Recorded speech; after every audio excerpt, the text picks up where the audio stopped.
La Torah, les mitzvot, c'est l'antidépresseur.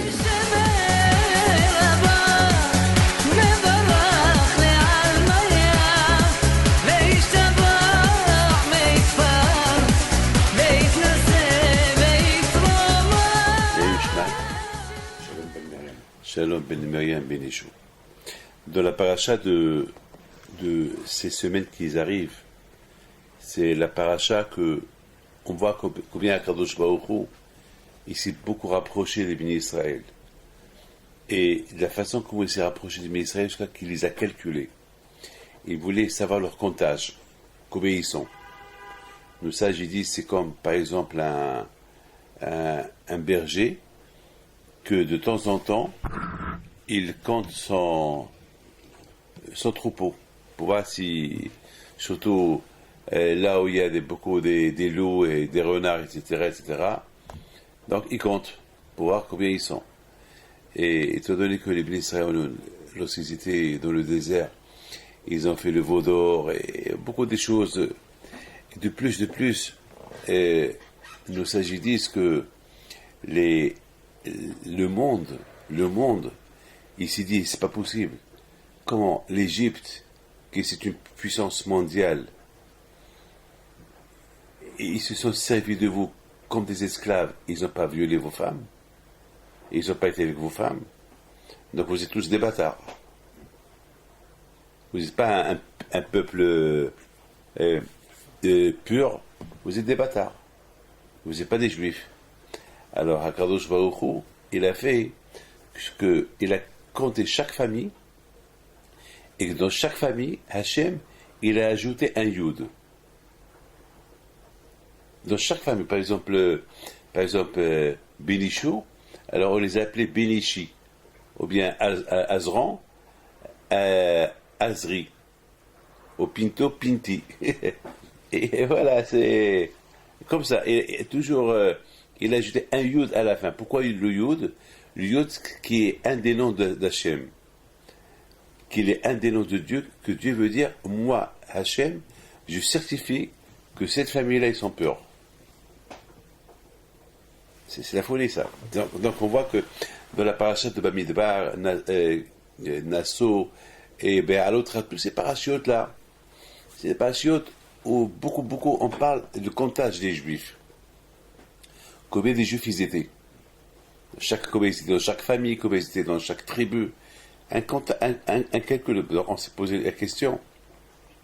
La question, elle est énorme. On s'est posé une question. Est-ce Hachem, il n'a rien à faire?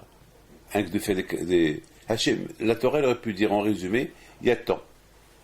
Il y a tant.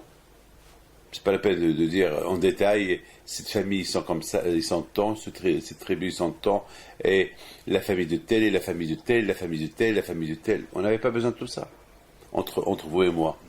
Qu'est-ce que ça m'ajoute de lire je ne les connais même pas. Par exemple, si vous me parlez des familles que je connais, d'accord, mais une famille que je ne connais même pas, moi, je vis 4000 ans après que Moshe a compté les Juifs dans le désert. Qu'est-ce que moi, ça me... En plus, on ne sait même pas où sont les 10 tribus. On ne sait même pas où sont les 10 tribus. Alors, qu'est-ce que ça m'ajoute de savoir comme telle famille, Vous savez, une fois j'ai dit à quelqu'un, on rentre dans l'avion. Et ça nous intéresse combien ils sont dans l'avion? Non, chacun prend sa place et c'est tout.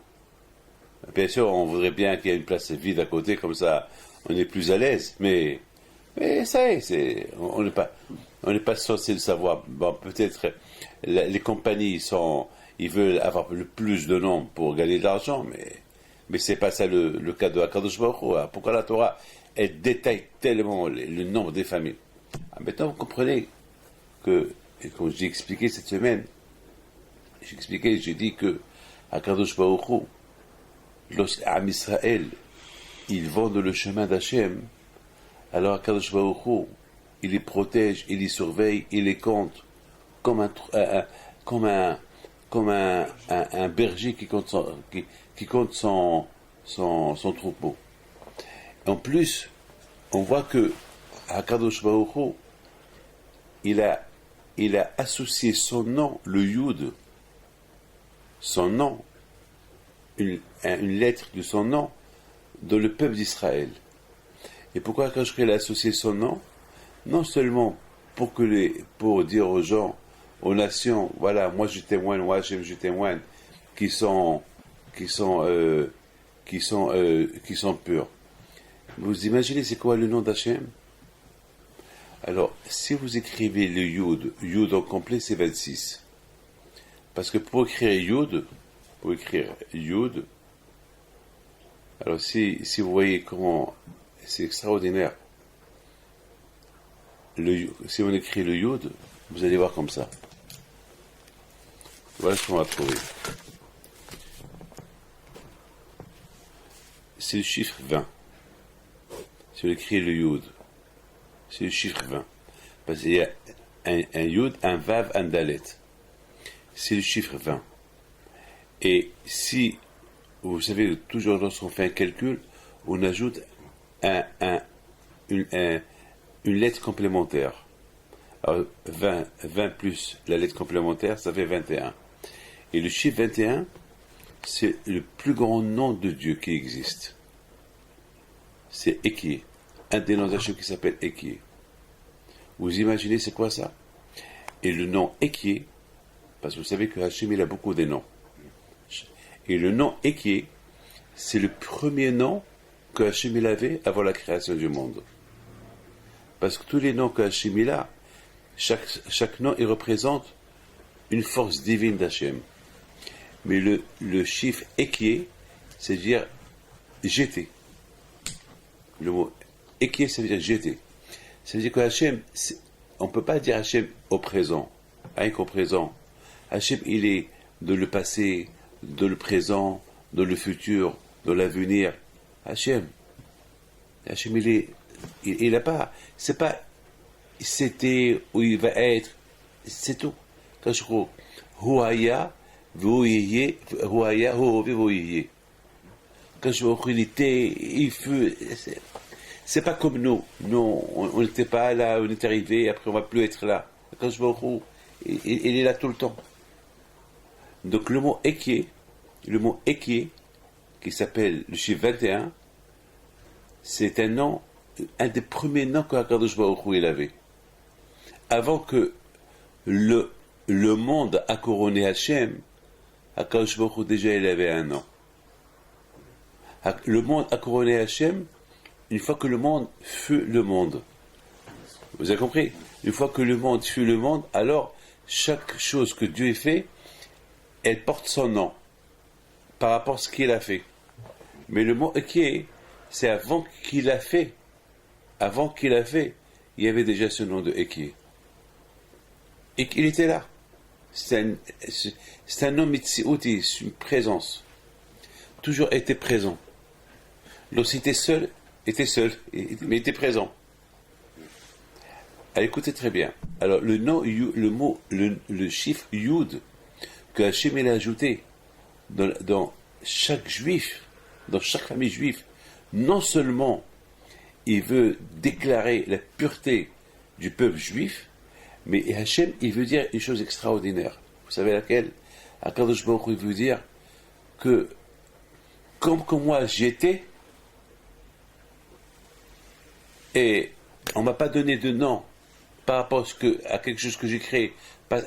Avant que j'ai créé le monde, j'avais encore rien créé, j'étais que seul. Alors moi, je peux dire qu'Am Israël, ils sont seuls. Comme moi, je suis seul, Am Israël, ils sont seuls, ça veut dire que personne ne les a touchés. C'est-à-dire qu'Akadosh Baruch Hu, il associe son nom, son existence, avec l'existence de Am Israël, qui font partie de lui. Vous imaginez, c'est quoi ça? C'est quand, par exemple, donnez-moi le couronne qui est derrière vous.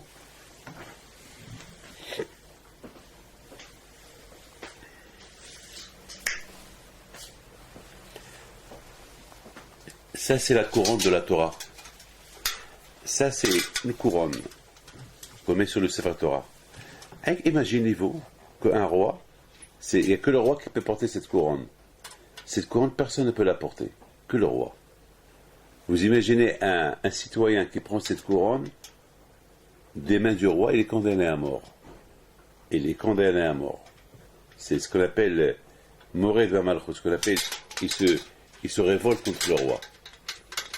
Et il y a une halakha, il y a une loi dans la Torah, que celui qui se révolte contre le roi, il est condamné à mort. Ça, c'est la couronne. Bon, maintenant, les temps ont changé. Maintenant, aussi en Angleterre, il y a quelqu'un qui s'amuse, il prend la couronne de la reine Elisabeth, il la met sur sa tête, ils vont pas le tuer, elle va lui pardonner. Mais c'est pas, à l'époque, c'était pas comme ça. Bon, vous imaginez, Hachem c'est le roi. On dit Adonai Melech, Adonai Malach, Adonai Mloch, on va être. Hachem, il est roi, il fut roi, il sera toujours roi. Ça, c'est ce qu'on appelle, dans les 10 sphères, il y a ce qu'on appelle le Keter. Le Keter, c'est la première sphère, c'est le Keter. Et la dernière sphère, c'est le Malchut, le royaume. C'est-à-dire que Hachem, il est roi, il est roi avant qu'il était roi. C'est-à-dire avant que le monde, il a nommé, il a couronné, avant que ça crée, ce que Hachem a créé, il a nommé Hachem comme roi, déjà il existait le Keter. Déjà la couronne, elle était là. C'est la folie ça. Parce que dans la Kabbalah on dit, si nous n'étions pas là, alors sur qui Dieu va être roi? C'est-à-dire, si Hachem, il n'aurait pas créé le monde, s'il n'y aurait pas le soleil, la lune, les étoiles, l'être humain, alors sur qui Dieu va être roi? Sur qui? Sur le néant? Non, il y avait la couronne. C'est pour ça que dans les 10 sphères, il y a la couronne en premier et le royaume en dernier.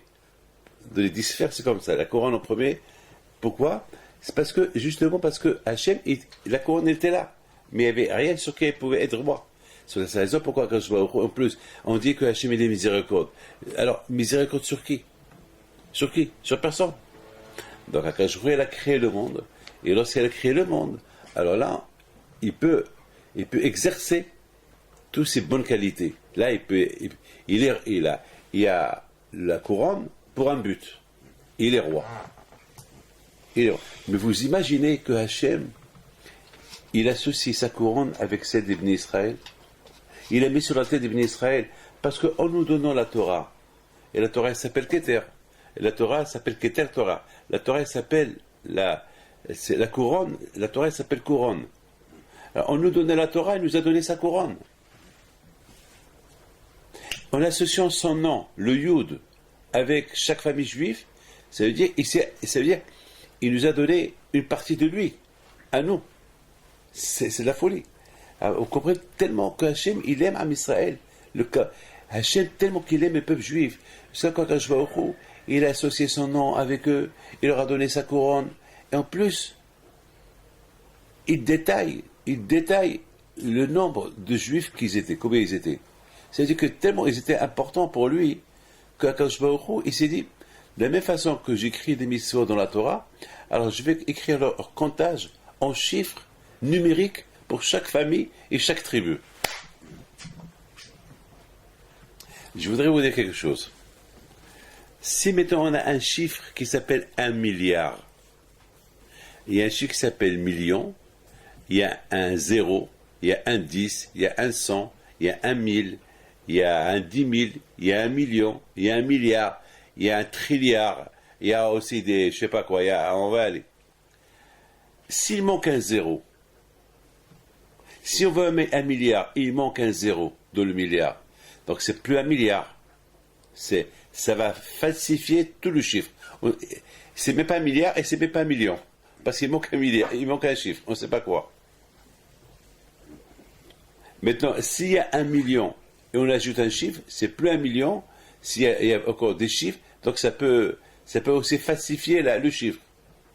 Akadosh Baruch Hu, son chiffre complet, c'est avec l'Ibn Israël. Et avec la Torah. Alors maintenant, à nous de décider quel chiffre on veut être. On veut être 1 million, on veut être 1 milliard, on veut être 1 trilliard. à nous de décider qu'est-ce qu'on veut être. Étant donné que dans la Torah, HaKadosh Baruch Hu, il a toute la Torah, comme dit le Ramban, que toute la Torah, c'est des lettres, c'est des noms d'Hachem.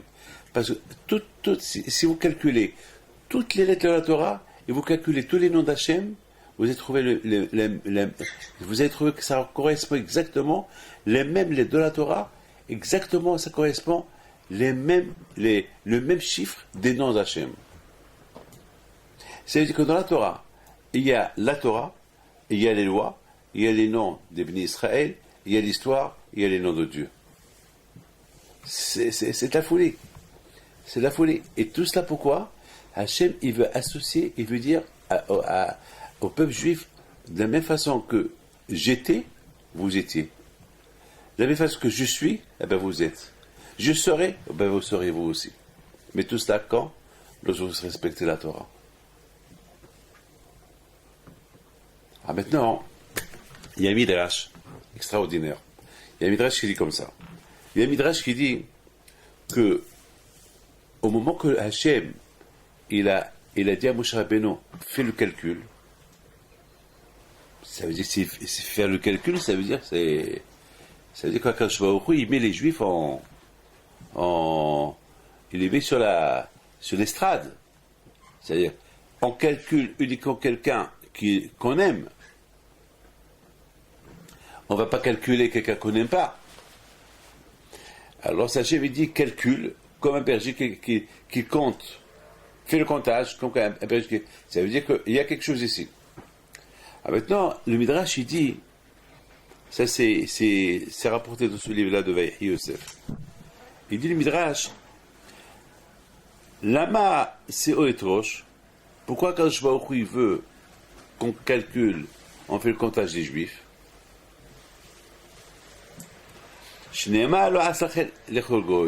Parce que Kadosh Baruch Hu, il a aimé le peuple juif et Kadosh Baruch Hu, il les a mis en valeur, c'est pour ça qu'il les compte. Chose qu'il n'a pas fait aux nations de l'époque, ils étaient tous idolâtres. Au Ma'asa, Shneema, lo Asa Khirgo, au Ma'asa, qu'est-ce qu'il a fait Kadosh Baruch Hu? Vayarim Keren Amo. Kadosh Baruch Hu, il a élevé le peuple juif. Comment il les a élevés? En les comptant. C'est extraordinaire. Alors, maintenant, je me suis posé une question. C'est quoi en les comptant? C'est quoi ça? Est-ce parce que je te compte, c'est que tu es super? Parce que je te compte? Il se peut je te compte parce que par rapport à parce que je veux savoir combien il y a. Ou pas? Vous avez compris? C'est quoi le... Hakadosh Baruch Hu, il aime le peuple juif. Et pourquoi Hachem a choisi le peuple juif plus que les autres nations de l'époque? Parce qu'on les compte, parce qu'il les compte. Il a élevé la corne de son peuple. Ça veut dire on est content. Mais alors, ça ne veut pas dire qu'il nous aime. Ça ne veut pas dire qu'il nous aime. Ça ne veut rien dire. C'est une question que je me suis posée.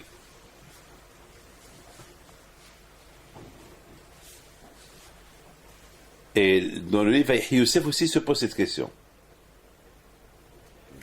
Alors, d'après ce que je vous dis, on peut comprendre. Alors, regardez, on va calculer les lettres, parce que, tu sais, dans la Torah, le calcul des lettres, c'est extra. C'est ce qu'on ne peut pas trouver dans n'importe quel... Il n'y a que dans la Torah qu'on peut faire des calculs des lettres et trouver des choses super. Mais par rapport à ce que je t'ai posé, c'est ce qu'on appelle les codes de la Torah. La Torah, elle est codée. Les codes de la Torah, ils sont extraordinaires que tu te poses des questions et la réponse, tu la trouves. Mais on a posé des questions. Pourquoi Kadosh Baruch Hu, il a fait le comptage des Juifs? Eh bien, parce que ils sont, Hakadosh Baruch Hu, parce que Hakadosh Baruch Hu, il a choisi les Juifs de toutes les nations de l'époque, parce que les nations étaient idolâtres, et Am Israël, le peuple juif, a choisi suivre Hakadosh Baruch Hu, Et c'est la raison pourquoi il les a comptés. Et alors? Mais regardez le pasouk. Vayarem keren le amo. C'est quoi Vayarem keren le amo? Akadosh il a élevé l'accord de son peuple. Regardez les premières lettres. Vayarem, c'est quoi la première lettre? Le vav. Keren, c'est quoi la première lettre? Kof. Le amo, lamed. Alors, si tu prends le vav, le kof ou le lamed, c'est kol. Kol, c'est la voix. Kol Torah. Pourquoi Akadosh Baruch Hu, il a élevé les peuples juifs de toutes les nations? C'est pas, ils ont accepté la Torah. C'est ça qui fait la différence. La différence entre les nations et le peuple juif, c'est pas le peuple juif à l'époque. Ils ont accepté la Torah, alors que toutes les nations, ils n'ont pas voulu accepter la Torah. Et même s'ils ont voulu accepter la Torah, ils ont commencé à discuter avec le bon Dieu. Qu'est-ce que c'est écrit dans la Torah? Et est-ce qu'on peut changer ça? Quand je vois que ma Torah, elle est inchangeable. Parce que c'est impossible. Vous savez pourquoi on ne peut pas changer la Torah? Vous savez pourquoi? Pourquoi même Moshe Rabbeinu ne peut pas venir, Moshe Rabbeinu demain ne peut pas venir nous dire il faut changer cette mitzvah, voilà. On ne peut pas. La seule façon où on peut changer une mitzvah, lorsque ta vie elle est en jeu. Par exemple le Shabbat. Si le Shabbat, par exemple, ta vie elle est en danger, alors on peut profaner Shabbat pour toi. Parce que ta vie elle est en danger. C'est tout. Est-ce qu'on peut te donner à manger du taref? Eh bien, si ta vie elle est en danger, on peut te donner du taref. Mais si par exemple, toi tu as envie de manger du taref, tu as envie d'une femme mariée, est-ce qu'on peut te la permettre? Et ta vie elle est en danger? Eh bien non, on ne peut pas. Eh bien, on va dire à monsieur crève. On ne peut pas. Parce que on peut pas, parce que, par exemple, alors vous allez me dire, quelle est la raison que pour quelqu'un qui est en danger Shabbat, on profane pour lui Shabbat, et quelqu'un qui a envie d'une femme, et tellement il est amoureux d'elle, il va crever parce qu'il a envie d'elle, une femme mariée, on va lui dire non, c'est péché. Parce que là tu as un plaisir, et là tu n'as pas un plaisir. Parce que là, le fait que tu as envie d'une femme mariée, là c'est tu cherches un plaisir. Pour ce plaisir-là, on ne te le donne pas. Crève, meurs avec ce plaisir-là, mais on ne te la donne pas. On ne te la permet pas. Mais par exemple, si ta vie est en danger, et tu n'as qu'un plaisir, qu'on va te donner du tarif à manger, tu es crevé, tu es en train de mourir, et que tu es dans le coma, et on te prend à l'hôpital le Shabbat, là tu n'as aucun plaisir. Là, c'est pas un plaisir d'être malade. Hein? Tu n'as pas de profit là. Donc c'est la raison. Là, on peut profaner Shabbat pour toi. Mais là où tu as un plaisir, on te dit non. On va pas permettre une femme mariée pour toi, pour ton plaisir. Ah, maintenant, c'est extra ce que je vais vous dire. Quelle est la raison pourquoi on n'a pas, même mon cher Rabbeinu, si demain il vient et il nous dit, bon, tu savais quoi, on va changer cette loi-là, on peut pas. On va pas l'écouter. Pourquoi? Et même si Mashiach il va venir, la Torah ne va pas changer. Et pourquoi? Parce que chaque lettre, chaque mitzvah, elle correspond le nom d'Hachem. Alors si tu changes cette mitzvah, donc tu élimines un nom de HaKadosh Baruch Hu. Donc on peut pas. On peut pas. Alors à l'époque, les Goyim, les nations de l'époque, lorsque Hachem leur a proposé la Torah, c'est pas qu'ils ont dit non à Hachem. On ne peut pas dire non à Hachem, avec tout ce qu'ils ont vu, ils vont dire non. Ils ont dit, oui, on peut arranger ça. Akadosh leur a dit non, on ne peut pas arranger ça. Parce que si tu arranges cette mitzvah, tu déformes mon nom. Et mon nom, mes noms, ils correspondent les mitzvot. Ils correspondent à une réalité. C'est impossible. Et en plus, Akadosh Baruch Hu, la Gemara, il dit, le Zohar, il dit, Akadosh Baruch Hu, il a créé le monde. En voyant la Torah, il a créé le monde. Donc ça veut dire, Akadosh Baruch Hu, il a vu un pasouk, à partir de ce pasouk, il a créé son monde. Donc si toi tu viens, tu changes ce pasouk-là, donc tu détruis le monde. Tu mets le monde en danger. On dit à Olam Omed, le monde est tient grâce à la Torah. Parce qu'Akadosh Baruch Hu, il a ancré la Torah dans la création du monde. C'est la raison pourquoi les tzadikim, ils ont la force de changer la nature. Ils ont la force. Là, je vous apporte une lettre maintenant, tout à l'heure. Allez, Shahani vous donne la lettre d'hier. Il faut la lire, cette lettre. Une femme qu'ils ont détecté chez elle un cancer de la gorge, il y a 2 semaines. Et la pauvre, elle m'a fait de la peine, cette femme-là. J'ai vu 2 miracles cette semaine, 2 miracles j'ai vu. Cette femme-là, elle m'a fait un courrier, elle est venue hier, elle m'a dit, elle est venue pleurer, j'ai eu tellement d'appels pour elle, parce que d'un côté, elle avait été fiancée, et parce qu'ils ont découvert cette maladie dans sa gorge, son fiancé l'a lâché, et elle me dit, il y a 2 semaines, alors j'ai perdu mon futur mari, et voilà, comme un éclair, je suis malade. J'ai tellement d'appels pour elle, je lui dis, Bisrot Rabbihim Pinto, vraiment j'ai prié. Je lui dis, si Dieu veut, tu n'as rien du tout. Et viens me voir dans 2 semaines. Elle est venue me voir hier. Il a refait les analyses, elle n'a rien, ils ne comprennent pas les médecins. Et pas d'opération, rien du tout. Il y a aussi un juif qui m'a apporté hier un Adam el-Hout, un juif tunisien, William Arsène le connaît bien, il est venu hier.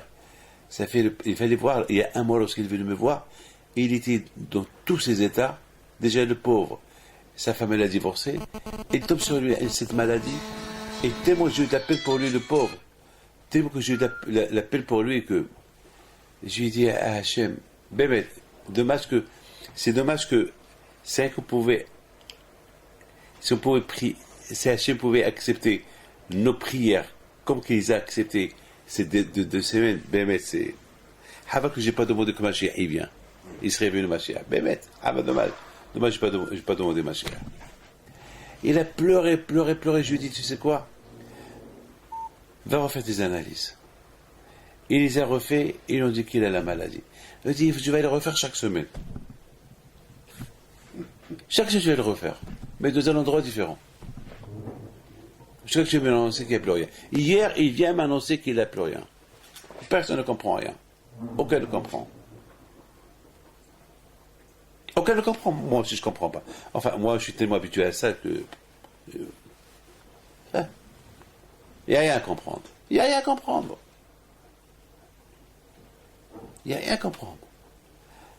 Lorsqu'on suit les tzadikim, bien sûr, lorsque j'ai béni ces gens-là, c'est pas le mérite de mon grand-père, pas mon mérite, le mérite de Rabbi Himpido. C'est-à-dire que les tzadikim, eux seuls, ils ont le pouvoir de changer la nature. Parce que eux, le monde, il tient grâce à la Torah. Et eux, ils représentent la Torah. Et parce que eux, ils représentent la Torah, alors, ils deviennent comme des créateurs. Ils disaient à Kadosh Baruch Hu,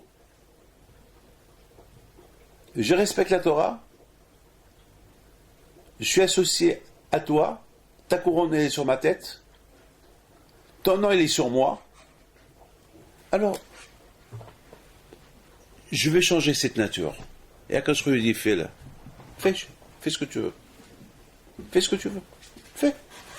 Tu as la permission. Mais vous comprenez pourquoi les tzadikim, ils ont ce pouvoir de changer la nature. Mais on comprend pourquoi Akash il aime tellement Am Israël, il les calcule. Mais, quelle est la différence entre Am Israël et les nations? Pourquoi il les calcule? Parce que Am Israël, ils ont accepté la Torah, sans condition. Alors que les autres, ils voulaient des conditions dans la Torah. Alors, si Hachem, il accepte leurs conditions, il va déformer la Torah. En déformant la Torah, il déforme ses noms qui correspondent à les lettres de la Torah. Et en déformant son nom et les lettres de la Torah, c'est la fin du monde. Les seuls, ils déforment la création. Les seuls qui peuvent déformer la création, les tzadikim, parce que eux, ils ne déforment pas la Torah. Parce que eux, ils ne déforment pas la Torah, ils ne déforment pas les lettres de la Kadosh Baruch Hu. Alors eux, ils ont la permission. Eux, ils savent comment opérer, et comment faire l'opération pour changer la nature et après rendre la nature telle qu'elle était avant. Parce que un tzadik ne va pas changer la nature et elle va rester à jamais.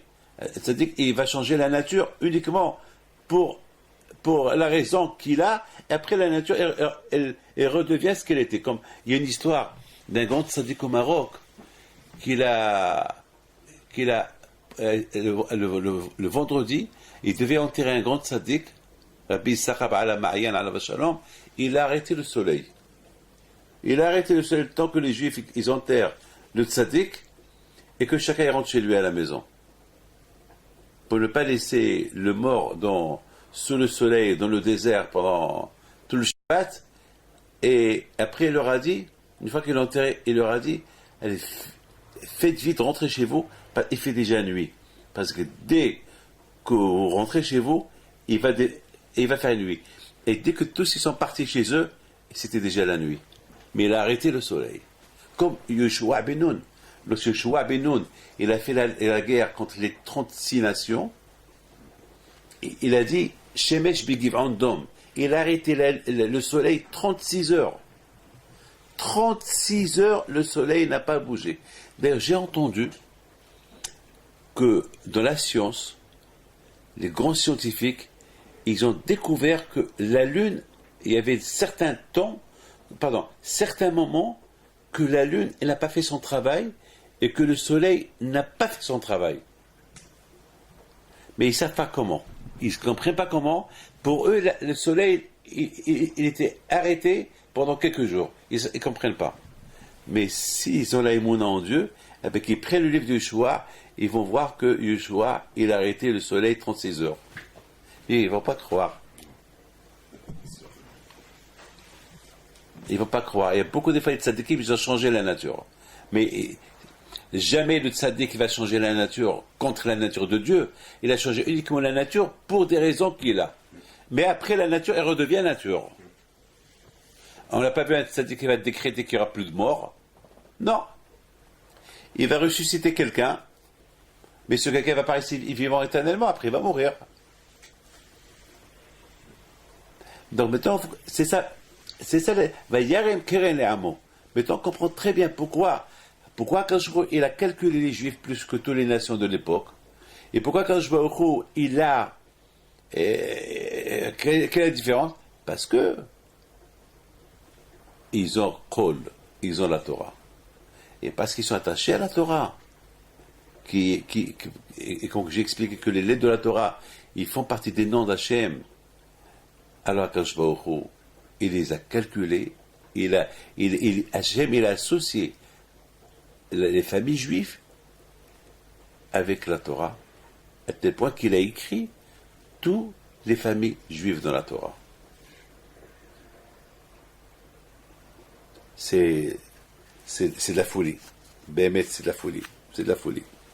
Ah, maintenant, je termine. Marao Elohit Karev Yutimila Omot. Lorsque les Bénis, ils ont reçu la Torah, les peuples, ils étaient un peu jaloux. Ils ont dit à Hachem, pourquoi tu t'es tellement approché de ce peuple-là? Pourquoi? Alors, quand je leur dis, apportez-moi votre livre de famille. Et vous allez voir pourquoi. C'est quoi, apportez-moi votre livre de famille. C'est quoi? Apportez-moi les livres de vos ancêtres. Quel rapport? Quel rapport? On est obligé de dire ici que les nations, eux, ils ont compris que les peuples juifs, ils ont reçu la Torah et tout.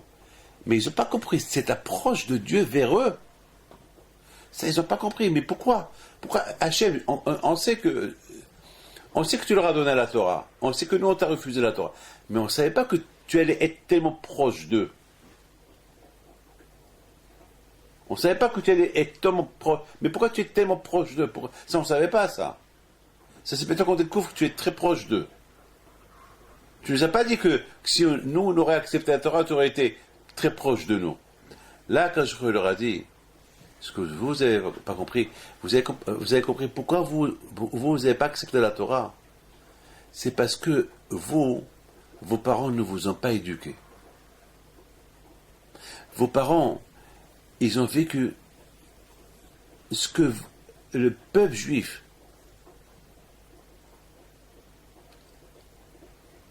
leurs parents, ils leur ont donné une éducation. Ils ont souffert. Mais vos parents, ils savent la vérité. Quelle éducation vous ont donné? Il y avait Abraham, Isaac et Yaakov, vous a enseigné la Torah. Vous avez tout dénigré. Abraham, Isaac et Yaakov, ils ont habité avec vous ici en Israël. Pourquoi eux, ils ont ont donné l'éducation à leurs enfants, et vous n'avez pas donné l'éducation à vos enfants. Pourquoi? Quelle différence? Regardez en plus les Juifs, toutes les souffrances qu'ils ont souffert, ils sont restés Juifs. Et vous, dès que vous perdez une guerre, vous changez de Dieu. Eux, avec tous les coups qu'ils ont reçus, ils n'ont pas changé de Dieu. C'est pour ça que je suis proche d'eux. Alors, apportez-moi votre livret de famille. On va voir qu'est-ce que vos parents ils ont fait pour vous. Et ça, c'est une grande leçon pour nous. Que si nos parents, ils donnent rien à leurs enfants, eh ben, ils vont perdre le livre de famille, le livret de famille. Le livret de famille, c'est la Torah. Vayarem kerin le'amo. Quand il a élevé la compte de peuple juif à cause de la Torah. C'est-à-dire que notre livret de famille à nous, c'est la Torah. Lorsqu'on étudie la Torah, respecte mitzvot, c'est ça qui va faire notre livret de famille. Le livret de famille, c'est pas le livret de famille qu'on vous donne à la mairie, lorsque vous allez vous marier. Le livret de famille, c'est Vayarem. Est-ce que tu fais partie du comptage de HaKadosh Baruch Hu? Et le comptage de HaKadosh Baruch Hu, il se fait lorsque tu as ton livret de famille, lorsqu'il y a la Torah. Donc, c'est les parents qui sont mis sur l'étalage. Si les parents ils donnent à leur enfant l'éducation juive, donc ils auront un livret de famille. Voilà la maison.